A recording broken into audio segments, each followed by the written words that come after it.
कई बार ऐसा होता है हम अपनी ख्वाहिश के लिए कुछ ऐसी बड़ी गलतियां कर देते हैं जिसकी इजाजत ना कानून देती है और ना ही अदालत। ठीक ऐसा ही एक व्यक्ति करता है, अपनी ख्वाहिश के लिए एक 7 साल की मासूम सी बच्ची को अगवा कर लेता है और यह उस बच्ची को अपने पास 9 साल तक रखता है। लेकिन सबसे बड़ी चौंकाने की बात यह है कि इस बच्ची को वह जिस जगह पे रखता है उस जगह से इस बच्ची का घर महज 500 मीटर की ही दूरी पे रहता है और उसके घर वाले उसे नहीं ढूंढ पाते। नमस्कार, आदाब, सत श्री अकाल। क्राइम अभी तक के चैनल पे आपका फिर से स्वागत है। आशा करता हूँ आप सभी अच्छे होंगे। दोस्तों, अभी तक आप लोग मेरे चैनल को सब्सक्राइब नहीं किए तो प्लीज चैनल को सब्सक्राइब कर ले, बेल आइकन को ऑल पे प्रेस कर ले, जिससे मेरी क्राइम और रहस्यमयी कहानियों की नई अपडेट आप सभी तक अच्छे से पहुंच सके। दोस्तों, आज की जो कहानी मैं आप लोगों को सुनाने जा रहा हूँ यह सच्ची कहानी है मुंबई के अंधेरी वेस्ट की। साल 2013 22 जनवरी। इस 22 जनवरी को एक लड़की अपने माँ बाप से बिछड़कर रह जाती है। इस बच्ची की उम्र करीब 7 साल रहती है और जब यह अपने माँ बाप से मिलती है तो इसकी उम्र 16 साल की हो चुकी रहती है। यह बच्ची अपने माँ बाप से करीब 9 साल तक दूर रहती है, वो भी अपने घर से महज 500 मीटर की ही दूरी पे। यह जो बच्ची रहती है इसका एक भाई भी रहता है। यह दोनों भाई बहन हर दिन की तरह स्कूल जाते हैं और स्कूल से वापस रिटर्न आते हैं। यह रवैया इन लोगों का डेली चलते रहता है। दोनों स्कूल जाते हैं, स्कूल से वापस आते हैं। एक दिन क्या होता है, इस बच्ची के जो दादाजी रहते हैं वो दादाजी इसके बड़े भाई को 10 रुपए देते हैं और कहते हैं कि रास्ते में तुम दोनों 5-5 रुपए आपस में बांट लेना और कुछ खा लेना।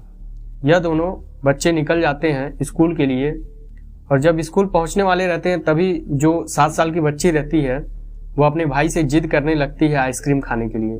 लेकिन भाई जो रहता है उसे बार बार मना करता है, जिसको लेकर इन दोनों बच्चों में थोड़ा झड़प होती है। तो भाई क्या करता है, इन सब चीजों को इग्नोर करके वह स्कूल के अंदर चले जाता है और लड़की को 1 रुपए भी नहीं देता। इधर जो बच्ची रहती है वो स्कूल के बाहर रहती है और रो रो कर इधर उधर घूमने लगती है। इसी दौरान एक व्यक्ति जो रहता है उसका इस बच्ची के ऊपर नजर पड़ती है। यह व्यक्ति उस बच्ची के पास जाता है और पूछता है कि तुम्हें क्या चाहिए और तुम रो क्यों रही हो। बच्ची बताती है कि मुझे आइसक्रीम चाहिए। यह उस बच्ची को आइसक्रीम ले जाकर दिलाता है और आइसक्रीम देने के बाद उस बच्ची को लेकर यह अपने घर चले जाता है। यह कदम वो इसलिए उठाता है कि इसकी कोई संतान नहीं रहती है। यह जो व्यक्ति रहता है इसका नाम रहता है हैरी जोसेफ डिसूजा, जिसकी उम्र 50 साल रहती है, और इसकी जो पत्नी रहती है सोनी, जिसकी उम्र 37 साल रहती है। इन दोनों के शादी के कई साल हो जाते हैं लेकिन इन दोनों के बच्चे नहीं हुए रहते हैं। तो यह एक प्लान बनाते हैं जिसमें इस बच्ची को लपेट लिया जाता है। इधर जब बेटा स्कूल से घर जाता है तो घर वाले देखते हैं कि बेटा सिर्फ अकेले आया है और बेटी साथ में नहीं आई है। वह बेटे से पूछते हैं तो बेटा बताता है कि हम दोनों के बीच में झगड़े हो गए थे, जिससे जो बच्ची थी वो स्कूल के अंदर नहीं गई और उसके बाद मेरे साथ नहीं मिली। अब घर वाले क्या करते हैं कि घर वाले परेशान होकर वह आस पड़ोस में खोजते हैं। आस पड़ोस में खोजने के बाद स्कूल जाते हैं, स्कूल में पता करते हैं लेकिन उस बच्ची का कुछ पता नहीं चलता। फिर वो लोग क्या करते हैं कि पास के डीएन नगर थाने में जाकर एक रिपोर्ट दर्ज कराते हैं मिसिंग गर्ल के नाम से। कुछ दिन बीतते हैं लेकिन उस बच्ची का कुछ पता नहीं चलता है। इधर माँ बाप का रो रो कर बुरा हाल होते रहता है। आए दिन माँ बाप पुलिस थाने में पहुंचते हैं लेकिन पुलिस थाने से यही जवाब मिलता है कि हम प्रयास में लगे हुए हैं। हालांकि पुलिस वाले भी काफी प्रयास करते हैं उस बच्ची को खोजने में, लेकिन वो पुलिस वाले नाकामयाब रहते हैं। उस बच्ची का नाम सरकारी रिकॉर्ड में दर्ज कर लिया जाता है मिसिंग गर्ल 166 के नाम से। पुलिस वाले काफी प्रयास करते हैं, कई दिनों तक प्रयास करते हैं लेकिन उसका कोई पता नहीं चलता। इधर उस लड़की के घर के आसपास के जो लोग रहते हैं वो एक कैंपेन चलाते हैं और उस लड़की को ढूंढने में निकल जाते हैं। काफी प्रयास करने के बाद मीडिया में भी यह खबर दौड़ती है लेकिन लड़की का पता नहीं चलता। इधर जब डिसूजा इस खबर को सुनता है उसे लगता है कि यह बच्ची अगर उनके हाथ लग गई तो उनकी खैर नहीं, उनके साथ बुरा हो सकता है। वह इस बच्ची को तुरंत लेकर निकल जाते हैं और जाते हैं कर्नाटक के एक हॉस्टल में इसे शिफ्ट कर देते हैं। इसे वहां रहने के लिए भेज देते हैं और वापस चले जाते हैं। कई सालों तक बच्ची वहां रहती है। इसी दौरान साल 2016 में इस दंपत्ति के एक लड़की होती है। यह लड़की को संभालना रहता है और घर के खर्चे काफी बढ़ जाते हैं। तो डिसूजा क्या करता है, जिस बच्ची को ये अगवा किए रहता है और हॉस्टल में शिफ्ट किए रहता है, उस बच्ची को वापस बुलवा लेता है और वापस बुलवाकर उसे काम पे लगा देता है। वो भी काम ऐसा कि बच्चों के संभालने का काम, मतलब कि बेबी सिटर का जो काम रहता है। बड़े बड़े जो लोग रहते हैं वो अपने बच्चों को संभालने के लिए एक बाई को रखते हैं, वही बाई के तौर पे या उस बच्ची को रख देता है, काम पे लगा देता है और रोज की तरह वह लड़की काम पे आती है और जाती है। एक दिन क्या होता है, हैरी डिसूजा नशे की हालत में रहता है और उस बच्ची से कहता है कि तुम जो लड़की हो तुम मेरी बच्ची नहीं हो, तुम्हें तो मैं अगवा करके कई सालों पहले लेकर आया था। इतना सुनकर वह जो बच्ची रहती है कुछ सहम सी जाती है, उसके जहन में कुछ चलने लगते हैं। वो फौरन जाकर अपनी माँ से पूछती है, सोनी से। तो उसकी माँ बताती है कि जी हाँ, तुम हमारी लड़की नहीं हो, तुम्हें तो हम कई साल पहले बच्चे न होने के कारण अगवा करके उठाकर लेकर आए थे। यह बात सुनते ही उसके दिमाग में एक जोरदार झटका लगता है। वह फौरन उस जगह पे जाती है जहां वो काम करती है। उस घर पे जाकर वह उस हाउसवाइफ से बताती है कि मेरे साथ ऐसा ऐसा हुआ था कई साल पहले और मैं जिस घर से आई हूँ उस घर के लोग मुझे अगवा करके लेकर आए हैं।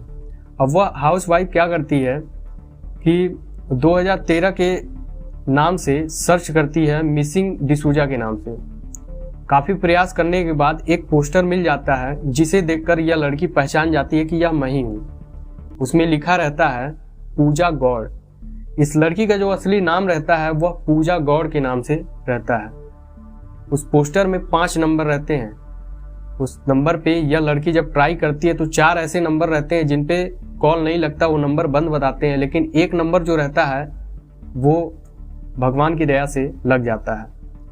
और इस नंबर को जैसे फोन किया जाता है तब उधर से एक व्यक्ति उठाता है जिसका नाम रहता है रफीक।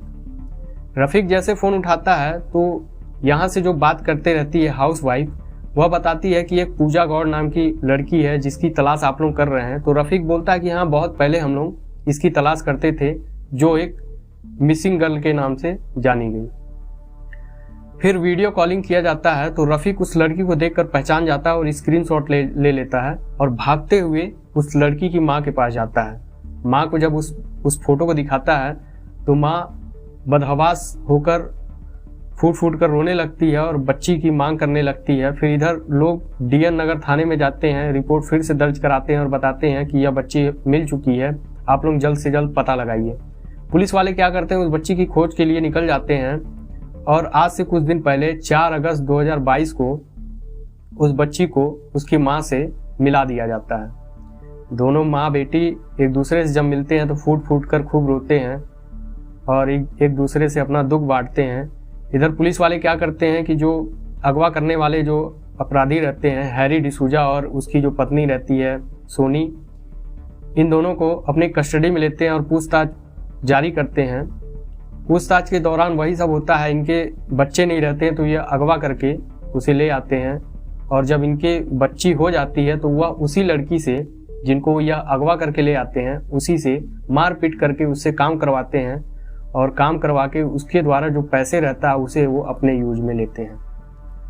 लड़की का नाम यह बदल कर एनी डिसूजा रख देता है और यह अपने पास उस लड़की को 9 साल तक रखता है।